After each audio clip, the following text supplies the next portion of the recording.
আসসালামু আলাইকুম প্রিয় সপ্তম শ্রেণীর শিক্ষার্থী, আশা করি তোমরা সবাই অনেক ভালো আছো। আজকে আমরা একটা ক্লাসে 27 মার্ক কমন পাবো, অর্থাৎ জাস্ট একটা অধ্যায় পড়লে সর্বনিম্ন তুমি যেই ধরনের স্টুডেন্ট হয়ে থাকো 27 মার্ক তুমি কমন পাবা। তেমন একটা অধ্যায়ের আমি টপিক গুলো বলে দেবো, 100% শিওর তুমি এখান থেকে কমন পাবা।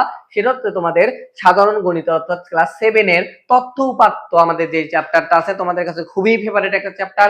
এই চ্যাপ্টার থেকে জাস্ট 100% কমন বলে দেবো যে এখান থেকে এই সৃজনশীল আসবে, এখান থেকে এই সৃজনশীল হতে পারে, এখান থেকে এই শর্ট কোশ্চেন হতে পারে, এখান থেকে এমসিকিউ হতে পারে। জাস্ট তুমি 10টা মিনিট আমাকে সময় দেয়, তাহলে তুমি কিন্তু 7টা সৃজনশীল অর্থাৎ 27 মার্ক তুমি কিন্তু কমন পাবা। ঠিক আছে, এখন আসো চলো আমরা ক্লাসে চলে যাই। তো দেখো আমাদের 27 মার্ক কিভাবে আমরা পেতে পারি এই অধ্যায় থেকে, কোন টপিক গুলো পড়লে। সর্বপ্রথম তোমাদের ক্লাস 6 এ এই অধ্যায়ের ধারণা নিয়ে আসছো। তো সর্বপ্রথম আমাদের বুঝতে হবে যে তথ্য কি জিনিস, উপাত্ত কি জিনিস, কত প্রকার কি কি, এটা জানা বাধ্যতামূলক, এটা জানলাম। এখন আসো তোমাদের বইয়ের থেকে উপাত্তর প্রকারভেদ দেওয়া আছে। তো এখান থেকে প্রশ্ন আমাদের এমসিকিউ হবেই যে উপাত্তর প্রকারভেদ কয়টা। শর্ট কোশ্চেন হতে পারে প্রকারভেদ কয়টাও কি কি। এবার আসো এই যে উপাত্ত যে দুই প্রকার, একটা প্রাথমিক একটা মাধ্যমিক। তো তোমার প্রশ্ন হবে যে প্রাথমিক উপাত্তের অপর নাম কি, প্রত্যেক উপাত্তের অপর নাম কি, মাধ্যমিকের অপর নাম কি, এর অপর নাম কি, অর্থাৎ এই অপর নাম থেকে এমসিকিউ হতে পারে। এরপর আসো প্রশ্ন হতে পারে নিচের কোনটি প্রাথমিক উপাত্তের উদাহরণ, নিচের কোনটি মাধ্যমিক উপাত্তের উদাহরণ। এইটা জানতে গেলে বাবা তোমাদের এই প্রাথমিক উপাত্ত জিনিসটাকে এই বেসিক ক্লিয়ার করতে হবে, মাধ্যমিক উপাত্ত জিনিসটা কি এই বেসিক ক্লিয়ার করতে হবে। তো ভাইয়া আমাদের কিন্তু basic to pro online course আছে 6 to 10 সারা বাংলাদেশে, এবং অফলাইনে কিন্তু আমরা বগুড়াতে পড়াই। তোমাদের যাদের বেসিকের ঝামেলা আছে, তোমরা একদম শুরু থেকে শিখতে চাও, তাহলে আমাদের ডিসক্রিপশনে দেওয়া নাম্বারে কিন্তু যোগাযোগ করতে পারো। এবার আসো এরপরে আমাদের কি আছে বিন্যাস্ত। বিন্যাস্ত সবাই পারো, বিন্যাস্ত কি জিনিস এখান থেকে তোমার প্রশ্ন হতে পারে। এখন আসো আমাদের মূলত এই অধ্যায় থেকে আমাদের একটা সারণী তৈরি করা শেখা লাগবে। বুঝতে পারছো বিষয়টা, সারণী তৈরি করা শেখা লাগবে। তো সারণী মোটামুটি তোমরা 6 এ শিখছো, গণসংখ্যা আয়তক্ষেত্রে, এখান থেকে প্রশ্ন হতে পারে, গ্রাফ চার্ট। এবার আসো খুবই গুরুত্বপূর্ণ, খুবই গুরুত্বপূর্ণ।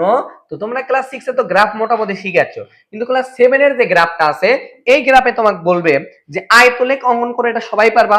আয়তলেখ অঙ্কন করার পরে এখানে আমরা কি করতে বলে, প্রচুরক শ্রেণীটা নির্ণয় করতে হবে। তো প্রচুরক কি জিনিস আমরা জানি, যে উপাত্তের অর্থাৎ উপাত্তে যে উপাত্তের সর্বাধিক বার থাকে তাকে আমরা প্রচুরক বলে থাকি, এটা সবাই পারি, ওটা ছিল। কিন্তু আমাদের আয়তলেখের মধ্যে প্রচুরক চিহ্নিত করতে হবে, অর্থাৎ আমাদের এরকম একটা চিহ্নের মাধ্যমে প্রচুরক চিহ্নিত করতে হয়। এই জিনিস তুমি যদি পারো 4 মার্ক শিওর কমন পাও, 100% শিওর থাকো চিত্র রাখায়।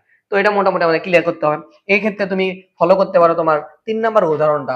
যে 3 নাম্বার উদাহরণ আমাদের বলছে যে এত এত এত আয়তলেখ অঙ্কন করে। এখন আসো সারণী থেকে আয়তলেখ কিভাবে অঙ্কন করতে হয়। তো আয়তলেখ অঙ্কন করতে গেলে প্রথম ধাপ কি আমাদের বলতো, শ্রেণী তৈরি করা লাগে। অবিচ্ছিন্ন শ্রেণী কখন তৈরি করা লাগে, কখন তৈরি করা, এটা তোমার বুঝতে হবে, তাহলে তুমি পারবা। আশা করি এই 3 নাম্বার উদাহরণটা তুমি দেখো।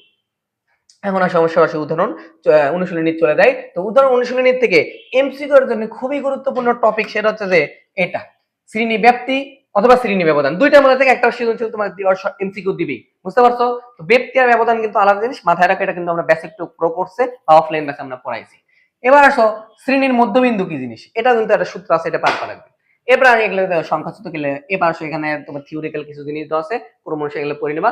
জাস্ট এখান থেকে এই 3টা জিনিস তোমার পারতে হবে, শ্রেণী ব্যক্তি, শ্রেণী ব্যবধান, শ্রেণী মধ্যমা, মধ্যক প্রচুরক। মধ্যক প্রচুরক তোমার ক্লাস 6 এ পড়ছো, এটা পড়ালাম না, ঠিক আছে। মধ্যকের 2টা সূত্র আছে, সেই দুইটা সূত্র ক্লিয়ার করবা, জোরের একটা বিজোরের একটা।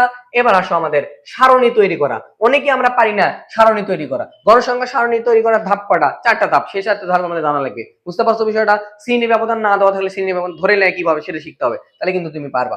ঠিক আছে, এরপর আসো আমরা সরাসরি চলে যাই এই অধ্যায়ের নমুনা প্রশ্ন। অর্থাৎ তোমাদের একটা প্রশ্ন দেখে দিচ্ছি, একটা প্রশ্নই তুমি পাবা, সেটা হচ্ছে নমুনা প্রশ্নের কোনো মার্কস নাই। সেটা হচ্ছে আমাদের এখানে যে নমুনা প্রশ্ন দিছে, তোমার এই অধ্যায়তে 2টা সৃজনশীল তুমি লিখবা। 2টা সৃজনশীল, একটা সৃজনশীল থাকবে এরকম আমাদের ঢালাও একটা উদ্দীপক দিয়ে দিয়ে বলবি উপাত্তর পরিসর এই অঙ্ক। 100% শিওর থাকো এই ধরনের, অর্থাৎ পরিসরে যে সূত্রটা আছে সেই পরিসরের সূত্র দিয়ে তোমার সর্বোচ্চ মান বার করতে পারবে, একটা সর্বনিম্ন মান বার করতে বলবে। এই একটা প্রশ্ন 100% শিওর, বাংলাদেশ চ্যালেঞ্জ প্রশ্ন দিবেই। বুঝতে পারছো? এই যে সৃজনশীলের কত দেওয়া আছে এই নিয়মে, এখানেও দেওয়া আছে এই নিয়মের একটা। তো এটা পারলাম। 2 নাম্বার তোমার শ্রেণী অর্থাৎ শ্রেণী সারণী তৈরি করতে হবে। সারণী তৈরি করা দিবেই বুঝতে। 3 নাম্বার আয়তলেখ অঙ্কন করতে পারবে একটা সৃজনশীল, আর একটা সৃজনশীল বলতে পারে আয়তলেখের প্রচুরক নির্ণয় করো। দুইটা দিতে পারে অথবা দুটাতে একই দিতে পারে। বুঝতে পারছো?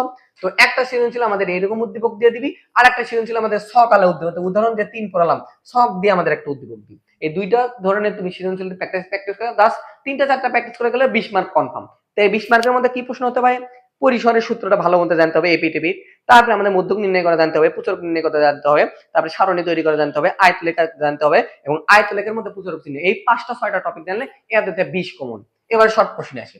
শর্ট কোশ্চেন আমাদের কি বলতো, এই যে শ্রেণী ব্যবধানের সূত্র, অর্থাৎ আমাদের শ্রেণী সংখ্যা বার করা, পরিসরের সর্বোচ্চ সর্বনিম্ন মান করা, মধ্যকের মান বার করা, প্রচারকের মান বার করা, এগুলো পারলে মোটামুটি আমাদের ক্লিয়ার।